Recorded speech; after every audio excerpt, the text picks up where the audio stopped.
Hola, hola la familia, bienvenue dans la vie d'une Camerounaise, une nouvelle maman qui vit en Espagne.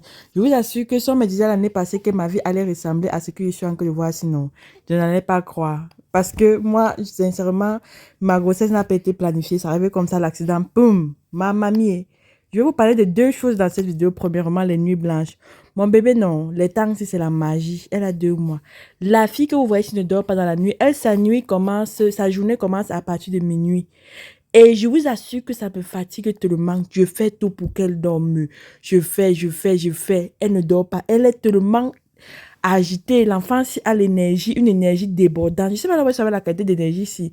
On m'a dit que c'est parce que je suçais trop les oranges pendant ma grossesse, que c'est la vitamine C. Mais les bébés de 2026, non. Ce sont les bébés, je ne comprends pas.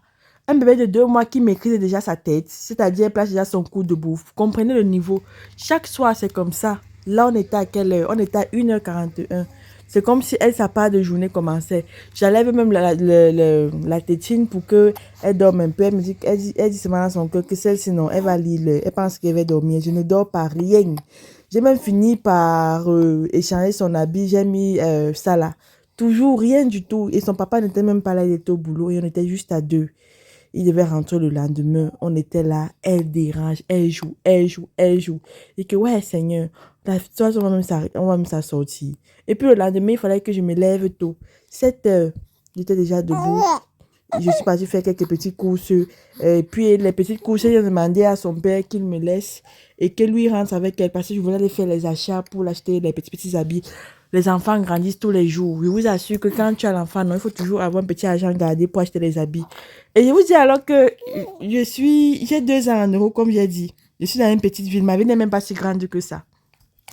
Il y a une boutique spécialisée qui vend les habits des enfants que je parle même tout le temps. Mais l'oubli postpartum, on en parle.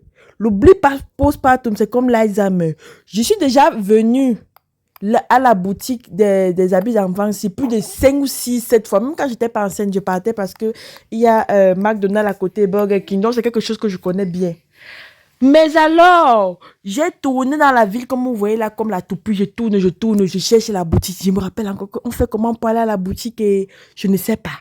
Je pars de l'autre côté, je mets de l'autre côté parce que j'étais à pied. J'ai même le GPS. Le GPS même m'envoie dans les endroits que je ne sais pas. Pourtant, c'était pas si loin que ça. J'étais au croix à 10 minutes de là à pied. Je veux même prendre le bus. Le bus ne peut même pas encore me laisser. Ouais, là, je ne sais pas. Je dis que non, je vais continuer à marcher. Je vais chercher. À la fin, je me suis découragée. Je n'ai pas vu. J'ai dit qu'elle va se m'attendre. Quand son père aura un peu le temps, il va m'accompagner. Parce qu'il est inadmissible qu'un endroit où je viens plusieurs fois, j'oublie. Et ça m'arrive comme ça. L'autre jour, j'étais au supermarché, c'était pareil. J'essayais même à rentrer à la maison, mais je disais que je vais passer à la station acheter autre chose. J'oublie tellement. La faire, sinon, ce n'est pas facile. Ce n'est pas du tout évident. Je me suis découragée dans l'histoire. J'ai dit que, pardon, la paix est bien. J'ai commencé à déprimer. Je me suis dit, okay, ça, c'est quel symptôme du postpartum comme ça, là. Je ne m'imaginais pas que ça devait être si grave. Je ne sais même pas si je dois voir même mon médecin pour qu'il me dise que c'est normal, si je dois me prescrire les remèdes et tout, mais ma part là, non, c'est grave. Puis j'étais en train de rentrer déjà, comme vous voyez là, j'étais assise dans le bus, j'ai dit que pardon papa, je rentre, la paix bien. Tellement ça avait démoralisé que son père m'a dit que non, le soir, ouais, assure ma pauvre chérie, il faut qu'on aille prendre une pizza, parce que j'aime beaucoup les pizzas pour te changer les idées. Et là, j'étais contente, mais l'histoire de grossesse, sinon, la fête, ce n'est pas facile. Là, c'est la formation. Ça dépasse même la formation militaire, même la formation du BI. On apprend tous les jours. Il y a les choses différentes. Il y a les trucs qui t'arrivent. Tu ne reconnais plus ton corps.